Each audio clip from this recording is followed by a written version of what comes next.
Hi hello welcome back to the verse. Finally AP APCET 2026 కౌన్సిలింగ్లో మనం next స్టేజ్కి వచ్చేసాం. వెబ్ ఆప్షన్స్ అన్ని కంప్లీట్ చేశారు. ఇప్పుడు అందరికి ఒకటే టెన్షన్ ఉంటుంది, నాకు ఏ కాలేజ్ అలాట్ అవుతుంది, ఏ బ్రాంచ్ వస్తుంది, సీట్ అలాట్మెంట్ అయ్యాక నెక్స్ట్ నేను ఏం చేయాలి, ఎలా కాలేజ్ రిపోర్టింగ్ అనేది చేయాలి, ఏమేమి సర్టిఫికేట్స్ అనేవి కావాలి, ఇలాంటి డౌట్స్ అన్ని ఉంటాయి. ఫేజ్ 1 సీట్ అలాట్మెంట్ అనేది ఆగస్ట్ 9th రిలీజ్ అవుతుంది. సీట్ అలాట్మెంట్ వచ్చిన తర్వాత మీ అలాట్మెంట్ ఆర్డర్లో మీకు ఏ కాలేజ్ అలాట్ అయింది, ఏ బ్రాంచ్ అలాట్ అయింది, ట్యూషన్ ఫీ ఎంత, ఇంకా నెక్స్ట్ రిపోర్టింగ్ ప్రాసెస్ ఏంటి అనే ఇంపార్టెంట్ డీటెయిల్స్ అనేవి ఉంటాయి. సో అలాట్మెంట్ రిజల్ట్స్ వచ్చిన వెంటనే జస్ట్ కాలేజ్ నేమ్ చూసి హ్యాపీ అవ్వడం లేదా డిసప్పాయింట్ అవ్వడం కాకుండా కంప్లీట్ అలాట్మెంట్ డీటెయిల్స్ ని కేర్ఫుల్ గా చెక్ చేయండి. కానీ ఇక్కడ నేను ఫస్ట్ చెప్పాలనుకుంటే నేను ఒక ఇంపార్టెంట్ పాయింట్ ఏంటి అంటే, మీకు మీరు ఎక్స్పెక్ట్ చేసిన కాలేజ్ రాకపోయినా ప్లీజ్ ఇమీడియట్గా డిసప్పాయింట్ అవ్వకండి. నాకు ఈ కాలేజ్ వచ్చింది, ఇప్పుడు ఈ 4 years వేస్ట్ అయిపోయా అని అనుకోవడం అస్సలు కరెక్ట్ కాదు. ఎందుకంటే ఒక స్టూడెంట్ కెరియర్ని డిసైడ్ చేసేది కాలేజ్ నేమ్ ఒక్కటే కాదు, మీరు ఆ 4 yearsలో ఏం నేర్చుకున్నారు, ఏ స్కిల్స్ డెవలప్ చేసుకున్నారు, ఏ ప్రాజెక్ట్స్ చేశారు, ఇంటర్న్షిప్స్ ఎలా చేశారు, ఆపర్చునిటీస్ని ఎలా యూజ్ చేసుకున్నారు, అండ్ అలాగే ఎన్ని వర్క్షాప్స్ అటెండ్ అయ్యారు, ఎంత నాలెడ్జ్ గెయిన్ చేసుకున్నారు వాటి నుంచి, అవి చాలా ఇంపార్టెంట్. మనం రియల్ లైఫ్లో చూస్తే టాప్ కాలేజ్లో చదివి ఆపర్చునిటీస్ ప్రాపర్గా యూజ్ చేసుకొని కెరియర్ బిల్డ్ చేసుకున్న స్టూడెంట్స్ ఉన్నారు. అదే టైంలో యావరేజ్ కాలేజ్ నుంచి వచ్చి తన స్కిల్స్ మీద వర్క్ చేసి మంచి కెరియర్ బిల్డ్ చేసుకున్న స్టూడెంట్స్ కూడా ఉన్నారు. సో కాలేజ్ అనేది ఇక్కడ ఇంపార్టెంట్ కాదు, కాలేజ్ ఒకటే లైఫ్ అని అనుకోవడం కూడా కరెక్ట్ కాదు. మీ సిచ్యువేషన్ బట్టి డిసిషన్ తీసుకోవాలి. మీకు అలాట్ అయిన కాలేజ్ మీద జెన్యూన్ కన్సర్న్ ఉంటే నెక్స్ట్ ఫేజ్ ఆప్షన్స్ గురించి official rules and dates check చేసి అప్పుడు డెసిషన్ తీసుకోండి. అండ్ అలాగే నేను డేట్స్ అనేవి సెకండ్ ఫేజ్కి వన్స్ అఫీషియల్గా అనౌన్స్ చేశాక నేను కంపల్సరీ మీకు అప్డేట్ చేస్తాను. అన్ని అప్డేట్స్ కూడా వస్తాయి. కానీ ఫస్ట్ డే నుంచి కాలేజ్ని బ్లేమ్ చేస్తూ మీరు 4 yearsని మెంటల్లీ గివప్ చేయకండి. ఇప్పుడు యాక్చువల్ ప్రాక్టికల్ మ్యాటర్కి వెళ్దాం. సీట్ అలాట్మెంట్ అయ్యాక కాలేజ్ రిపోర్టింగ్కి వెళ్ళినప్పుడు డాక్యుమెంట్స్ అనేవి చాలా ఇంపార్టెంట్. సో మీరు కాలేజ్ రిపోర్టింగ్కి వెళ్ళినప్పుడు ఏమేమి డాక్యుమెంట్స్ తీసుకొని వెళ్ళాలి ఒకసారి క్లియర్గా చెప్తా, ఏమేమి డాక్యుమెంట్స్ తీసుకొని వెళ్ళాలి అని చెప్పేసి. సో జాగ్రత్తగా వినండి.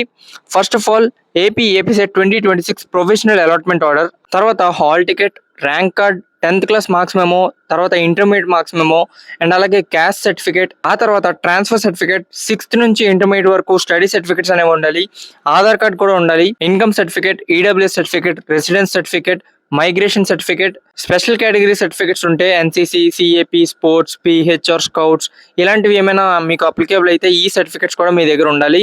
ఇంకా 6 to 8 పాస్పోర్ట్ సైజ్ ఫొటోస్ అనేవి కూడా క్యారీ చేయండి. ఇప్పుడు ఈ సర్టిఫికేట్స్ లో కొంతమంది స్టూడెంట్స్ కి కన్ఫ్యూజన్ ఉంటుంది, అవి కొంచెం క్లియర్ గా చెప్తా.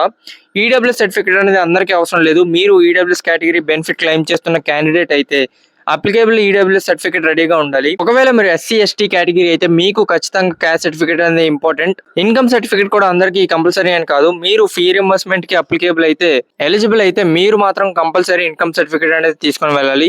అండ్ రెసిడెన్స్ సర్టిఫికేట్ అనేది కూడా పర్టికులర్ క్యాండిడేట్స్ కి ఇంపార్టెంట్. ఎస్పెషల్లీ మీ study pattern or local state situation different గా ఉంటే కౌన్సిలింగ్ రూల్స్ ప్రకారం రిక్వైర్డ్ ప్రూఫ్ ఉందా లేదా చెక్ చేసుకోండి.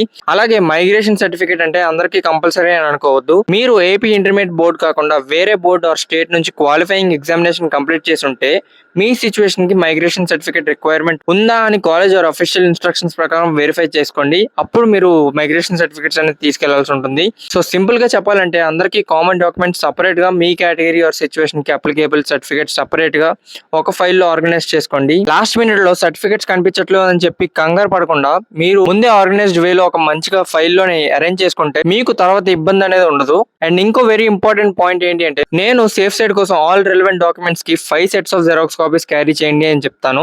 అండ్ అలాగే 5 sets ఆఫ్ జెరాక్స్ కాపీస్ అని చెప్పాను కదా, ఎందుకు అని అంటే కొన్ని కాలేజెస్ లో 3 sets తీసుకుంటారు, కొన్ని కాలేజెస్ 2 sets తీసుకుంటారు.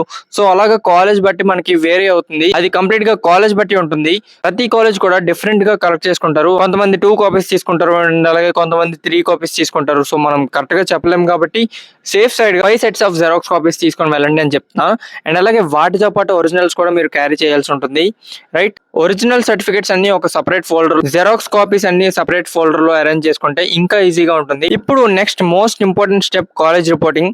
ఫేజ్ 1 అలాట్మెంట్ తర్వాత రివైజ్డ్ షెడ్యూల్ ప్రకారం self reporting and college reporting అనేది ఆగస్ట్ 10th నుంచి ఆగస్ట్ 15th వరకు ఉంటుంది. సో అలాట్మెంట్ వచ్చింది కదా అని ఇంట్లో ఉండిపోకండి.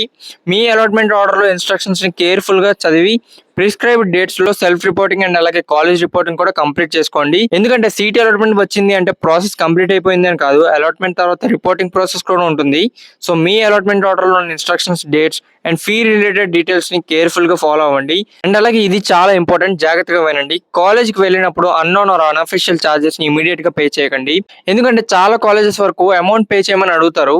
సో ఇలాంటి కాలేజ్ రిపోర్టింగ్ కి అసలు మనం ఏ ఫీజు పే చేయాల్సిన అవసరం లేదు. ఈ సర్టిఫికేట్ సబ్మిట్ చేయడానికి మనం ఏ ఫీజు అనేది పే చేయాల్సిన అవసరం లేదు.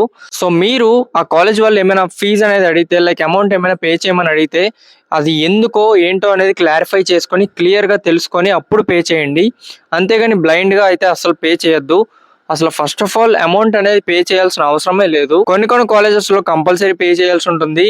అప్పుడు మనం ఏం చేయలేం. సో ఎందుకు పే చేస్తున్నామో ఒకసారి క్లియర్ గా తెలుసుకొని అప్పుడు క్లారిటీ తెచ్చుకొని పే చేయండి, రైట్? అండ్ ఫైనల్ గా ఒక ఇంపార్టెంట్ థింగ్ మీకు చెప్పాలి. ఇది మీ మైండ్ సెట్ ని మార్చచ్చు. సో జాగ్రత్తగా వినండి. ఇప్పటి వరకు మీరు ఏపీ సెట్ కోసం చదివారు, ఎగ్జామ్ రాశారు, రిజల్ట్ కోసం వెయిట్ చేశారు, ర్యాంక్ కోసం వెయిట్ చేశారు, కౌన్సిలింగ్ చేశారు, కాలేజెస్ రీసెర్చ్ చేశారు, వెబ్ ఆప్షన్స్ పెట్టారు, ఇప్పుడు సీట్ అలాట్మెంట్ దగ్గరకు వచ్చేసారు.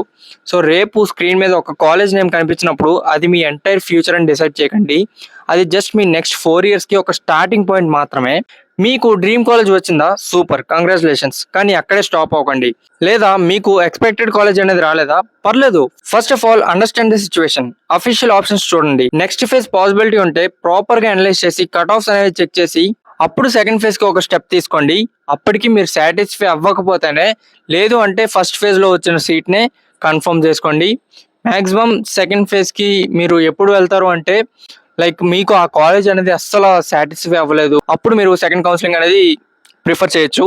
ఒక్కటే గుర్తుపెట్టుకోండి, కాలేజ్ మీ జర్నీలో ఒక పార్ట్ మాత్రమే. మీ జర్నీ మొత్తం కాదు.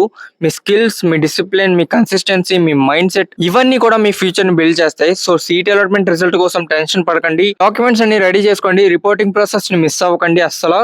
అండ్ మోస్ట్ ఇంపార్టెంట్లీ, నాకు ఏ కాలేజ్ వచ్చింది అనే క్వశ్చన్ కన్నా, నాకు వచ్చిన కాలేజ్ లో నేను ఆపర్చునిటీస్ ఎలా క్రియేట్ చేసుకుంటాను, వచ్చిన ఆపర్చునిటీని నేను ఎలా యూస్ చేసుకుంటాను అనే క్వశ్చన్ ఇంపార్టెంట్. మీ కాలేజ్ ఏదైనా సరే మీ స్టోరీని మీరే బిల్డ్ చేసుకోవాలి. All the very best. And అలాగే మీకు ఏ కాలేజ్ వచ్చిందో కింద కమెంట్ చేయండి. I try to help you with some insights. So ఈ వీడియో అనేది మీకు యూస్ఫుల్ గా అనిపిస్తే ఒక లైక్ చేసి ఛానల్ ని సబ్స్క్రైబ్ చేసుకోండి.